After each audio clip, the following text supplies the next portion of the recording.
आपल्यासोबत ज्योती गायकवाड आहेत. प्रथमच त्या विधानभवनामध्ये आमदार म्हणून आलेले आहेत. मॅडम, काय सांगाल, आज तुम्ही पहिला दिवस आहे आमदार म्हणून विधानभवन परिसरामध्ये आलेला आहात, काय प्रतिक्रिया?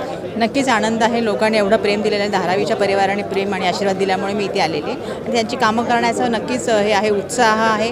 आणि मुंबईची काही असतील कामं, महाराष्ट्राची असतील आणि महिलाबद्दल असतील तर त्याचा आवाज उठवण्याचा प्रयत्न नक्की करेन. मतदारसंघामध्ये कुठली कामं तुम्ही प्रामुख्याने तुमच्या अजेंड्यावर असणार आहे? धारावीच्या पुनर्विकासाचा जो मुद्दा आहे तो खूप महत्त्वाचा आहे आणि त्याच्यासाठी नक्कीच प्रायोरिटीमध्ये कामं करणार आहे. आज महायुती सरकारचा पहिला अधिवेशन होतं, विशेष अधिवेशन. तुम्ही विरोधकांनी सभात्याग केलेला आहे, त्याविषयी काय सांगाल?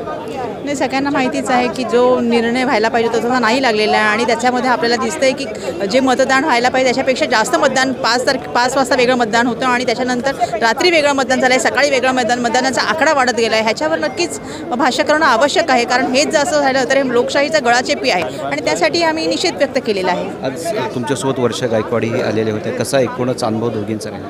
नक्कीच चांगलं आहे, कारण नवीन आहे हे एरिया, त्यासाठी ताई थोडीशी ओळख करून देण्यासाठी आलेली आहे. बरोबर मला हे देण्यासाठी आलेली आहे की तिथे येऊन काय काम करायचे वगैरे त्यासाठी मार्गदर्शन देण्यासाठी आले. धन्यवाद. ह्या होत्या ज्योती गायकवाड. मी गुणवंत दंगट, DRV न्यूज, मुंबई.